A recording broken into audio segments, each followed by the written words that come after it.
Google Docs. In this video, we're going to be taking a look at the process of utilizing Google Docs, or Google hacking as it's known as by hackers and penetration testers, to essentially identify information pertinent to a target. And in this case, we're going to be primarily focusing on domains as our targets, right? So we're essentially going to be taking a look at how to utilize search filters, Google search filters, to find exactly what we're looking for. This will include specific subdomains, specific files associated with a target. Like maybe we wanted to find PDF files for that are publicly available for a particular domain, etc., etc. You get the idea. You'll actually see what this looks like when we get started. So again, I'm going to be utilizing my Kali Linux VM, and of course you can follow along if you want to as well. Just remember, be very careful with what you actually engage with, because as you'll see, there is quite a lot of content you can find online that is unsecured and could be potentially useful as as a penetration tester. So let me just switch over. All right, so I am back on my Kali Linux system, and we can get started. So I'm just going to open up Google because that's what we're dealing with, and then we'll actually walk through it, right? So there we are, google.com. So let's say our target is ine.com. So a standard person who is unenlightened might just type in ine.com, right? Fairly simple. So we type in ine.com.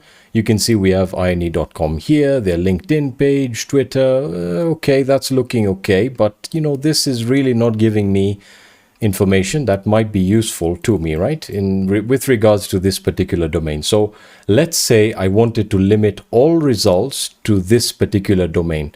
To do that, I can utilize the site operator, and I'm just going to zoom in here.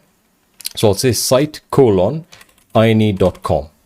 All right, now you'll see what will happen. So as you can see, it will now limit all results to specific, it'll limit all the results to the domain ine.com, but not just that. It'll also show you subdomains for this particular domain here. So you can see we have my.ine.com, we have ine.com here.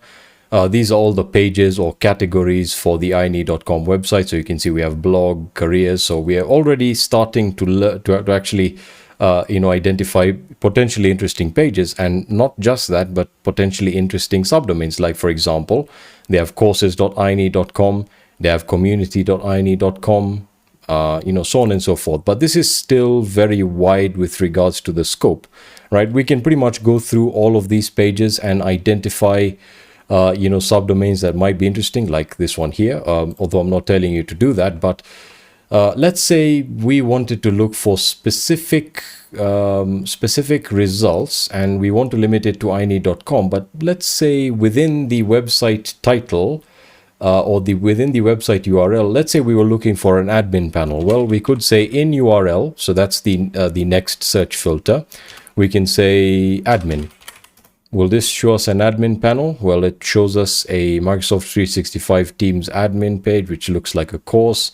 Nothing to do with admin. Let's see if we can find anything there. We have another page here. But yeah, we pretty much don't have anything there. So that's a bummer. So we can see we have the forum. By the way, we can also change this to forum. If we were looking for an INE forum, we can just type in URL forum. And there we go. We get links pertinent to, the actual search queries we have provided. So you can see that the forum is community.ine.com. So we've been able to identify that conclusively. Now, let's say we were looking for things that are a little bit interesting. What if we wanted to enumerate subdomains via Google? Well, we could do that. And the way we can do that is by saying site, and we then use the wildcard symbol or the asterisk, and we say site : asterisk and then .ine.com. This will not show ine.com, but it'll show subdomains for ine.com. So I'll hit enter, and as you can see now, Now we're getting somewhere. So we have my.ine.com, courses.ine.com. So this is essentially what Sublister was doing. It was essentially utilizing docs for all the search engines to limit the results to subdomains. And these are, of course, subdomains that have been indexed by Google. Now, you may be thinking to yourself, well, aren't these the subdomains that, INE has exposed by their own choice? Well, that's true. That is the case, but in some cases, companies can become very sloppy and they may expose a subdomain to the internet that, they probably don't want to expose. And in many cases, some companies don't even know that these subdomains are accessible via Google. So let's take a look and let's see. Oh, looks like we have the same remote desktop one there. Let's take a look at some of the other ones. Okay, we have shop.ini. Courses, we've already seen that, but we still aren't getting anything interesting. Nothing interesting so far. So let's try and make this a little bit, let's try and make our search a little bit more refined. So I can say in URL, we can say maybe admin. Let's say we're looking for a subdomain that has admin in its URL. In this case, that might not be very useful, so we can use the in title operator or filter. That will essentially limit all the results to subdomains with admin within the actual site title. So I'll hit enter, and we have a sales admin, which looks like the subdomain is stgacp.ini. This looks like a CRM. So you can already see that just by utilizing the Google search engine and utilizing Google Docs, we can start finding subdomains manually. And of course, this is something that Sublister would do, but it's very important that you learn how to do this yourself. Now, why am I saying that? Well, let's say we wanted to find, we can say, let's limit it to subdomains of ine.com, but we wanted to find files. So we can say file type, and then we specify the type of file. So let's say PDFs.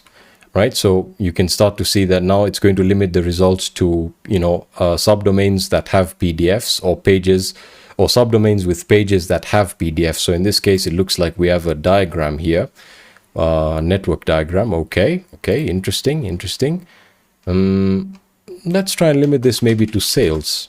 Let's see. Nothing there. So nothing useful there. Can we say CRM maybe? Okay, nothing there. Maybe marketing, nothing there. Okay, so you can see that we probably need to make our search query a bit more specific, or we pretty much do not have anything, or we didn't get anything returned by Google. So let's try and limit this to XLSX files or Excel spreadsheet files. Nothing there. Okay, that's good. Maybe PDF. We've already done PDF, so can we say documents? So doc or docx. Nothing there. Maybe zip. I believe zip still works, or .zip, but you get the idea. So we can limit it to specific files. So if we say PDF, or maybe X, we can say file type :XLSX, and instead of searching for subdomains, we just search for, we limit the results to ine.com. In this case, nothing there. So maybe docx.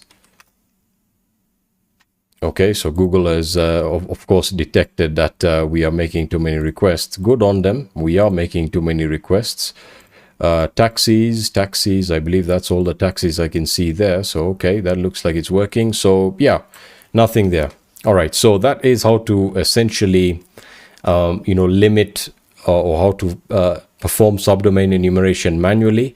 Now, one other thing that we can do, for example, if we're looking for information regarding employees, for example, we can say siteine.com, and then we can say employees. So we can enter a standard search query here. So we can say siteine.com employees, and you can see we get results based on the actual keyword that we specified there. So if we were trying to look for employees or individuals that work at INE, this would be one of the ways we can do it. So you can see that you can limit it to what information you're looking for specifically. So there we are. We can also say maybe, let's see, INE.com, maybe instructors.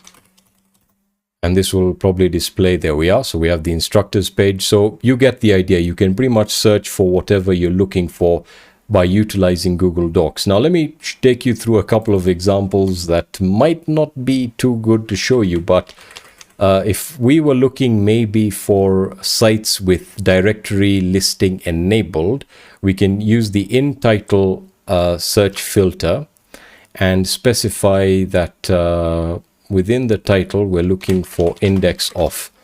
All right, so this is a common vulnerability within web servers. So if you're familiar with how web servers work, or if you've ever set one up, there is a misconfiguration called directory listing. Now, it's not really a misconfiguration, but you really rarely want to have this open or running on a production site. The reason for that is because it allows users to view the contents of that directory. So in this case, it looks like we have a couple of sites that are hosting probably pirated movies. So I wouldn't recommend clicking on that. And you can see that nothing else there. It's not displaying anything else there. So next, we have a couple of other sites. There we go. But yeah, you get the idea. If I was to show you how this works, if I click on, maybe this looks like a government website, so index of data, that's probably secured. But let's click on that. No, it isn't. So it looks like they have data that's publicly exposed. I'm not really sure what this data is. It looks like, yeah, I'm not going to click on that. Anyway, this is publicly available, accessible information. But again, I'm just doing this for educational purposes. There are a couple of other searches we can perform that I haven't covered here. But let's say we wanted to try and find an older version of a website. This is very important because companies can modify websites and are constantly making changes to website. So if you wanted to see what a website looked maybe 5 months ago or maybe 1 year ago, you can use the cache operator and then specify the site itself. So cache.ini.com, and we'll give this a couple of seconds. And again, looks like I have the same issue. So boats. Okay, do I see any more boats there? Verify. Okay, Google will probably allow us to do that. So there we are. So that'll display the Google Web Cache for ini.com. And in this case, it looks like we don't have any, this is pretty much the latest version. We can also utilize the Wayback Machine. The Wayback Machine is a site that stores older versions of websites. So it essentially takes a snapshot of a website after a fixed period of time, and it stores those snapshots. So I can say https ini.com. And it's going to take a second. There we are. So it's taken snapshots all the way from 1999. So we can see the earliest version of this website. So I'll click on the snapshot maybe on the 9th of February. This is very close to when I was born, which is kind of scary actually. But there we are. Let's see how the website looks. It looks like it's saying, welcome to the Great Web of China. Okay, I'm guessing that's before INE actually set it up for its current use case. Let's see how it looked in 2006. So let's see how it looked on August the 3rd. This is really cool. So the snapshot was taken 2200 hours. Let's click on that one there. All right, this is 2006. So I'm expecting it to be, well, that snapshot doesn't really make any sense. Let's take a look at a more recent one, maybe 2016, right? That's probably where things started getting really interesting. So maybe March the 12th, 2016. All right, so we can start to see how the website looked then. Okay, so you can see we already have in the title, we have a CCIE training. So I'm just going to give this a second, a couple of seconds to load up. All right, so if you ever wanted to know how a site looked in 2016, like for example, ini.com, this is how it looked like. So the Wayback Machine is really cool because, it gives you a sort of a historical view of what a website looked like. Let me show you something even cooler than that. I'll show you what hackersploit.org looked like during its inception. So hackersploit.org. I know that we really had a very, very bad theme right around 2018 when I first set the site up. So let's take a look at April the 20th, 2018. Not really sure what to expect, but this had a different title, Hackersploit Cybersecurity. Okay, let's see what that looked like, because I think I've even forgotten that myself. So yeah, we'll just give this a couple of seconds because it needs to, fetch that content and then of course render it so that we can view the web page. All right, so this is how hackexploit.org looked. Nothing too different, but the theme definitely has changed. But you can sort of get an idea as to how this would be useful. So a good example of this is, I'll give you a personal example or a personal analogy, is when I was performing a pen test for a company that I can't name. They had information that was potentially useful for attackers on one of on an older version of their site, probably probably 4 or 5 years in the past, and they thought that information was not accessible by anyone. And with the Wayback Machine, we could go ahead and view it, and there was a lot of sensitive information that was leaked. So you can definitely take a look at the Wayback Machine to get a historical view of what a website looked like, and of course that's not just why you should be doing it, is because older version of website might have potentially important information like email addresses, contact information, etc.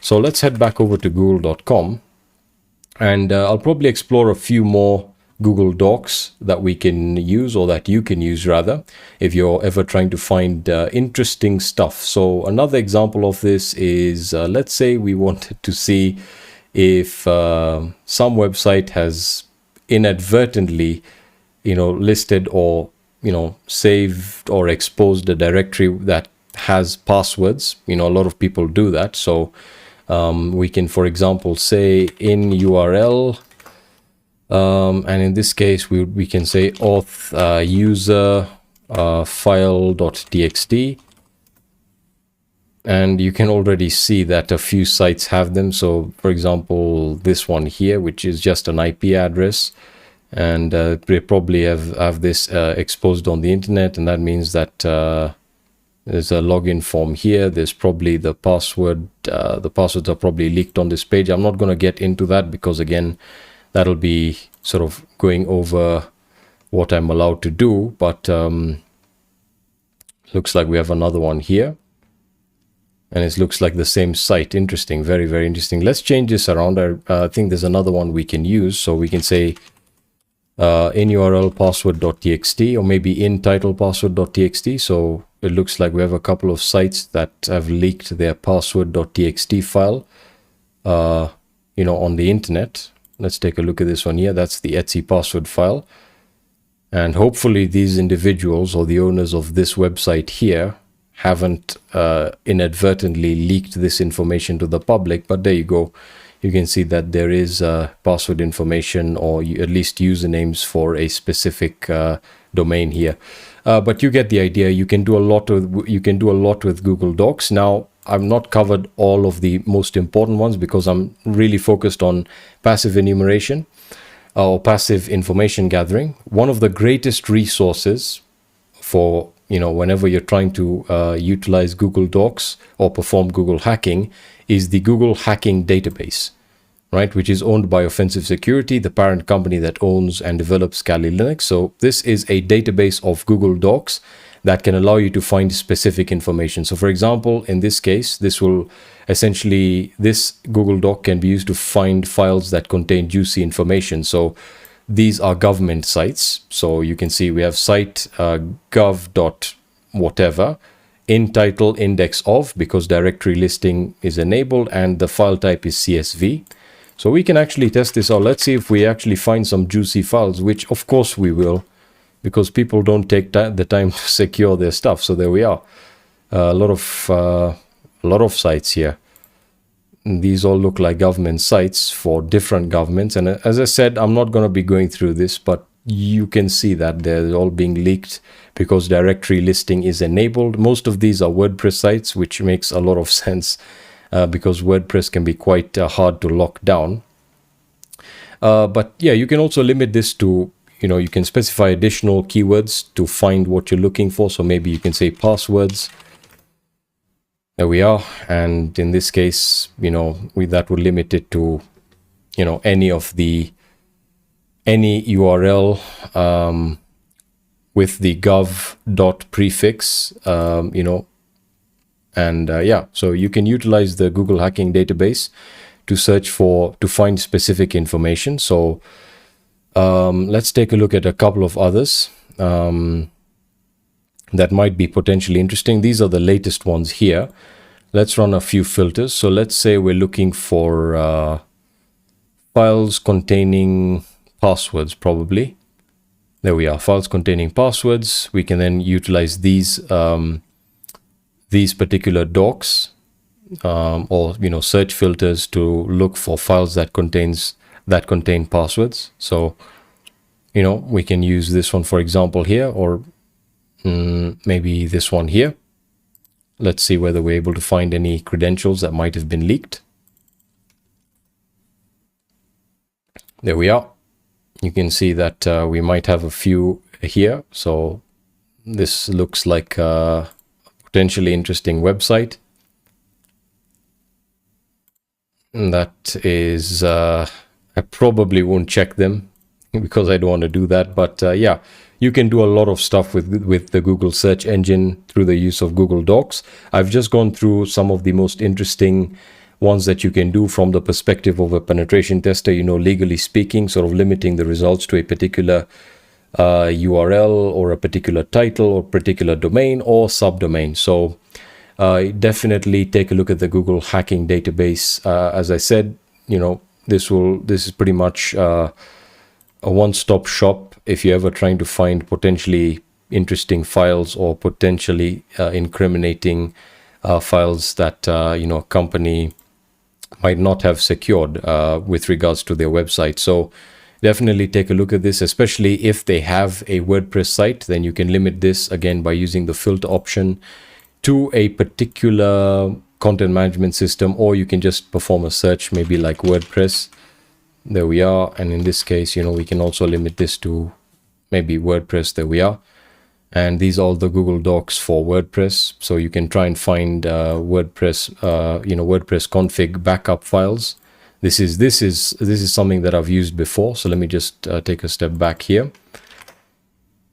So, sites that have taken a backup of their WordPress config file and have not deleted that backup. If you're not familiar with it, the WordPress config file pretty much contains credentials to the MySQL database. So, this could be potentially damning for a particular company. But yeah, that concludes the practical demonstration side of this video. All right, in the next video, we're going to be exploring the process of harvesting email addresses through publicly available sources or databases with a tool called the Harvester. So I'll be seeing you in the next video.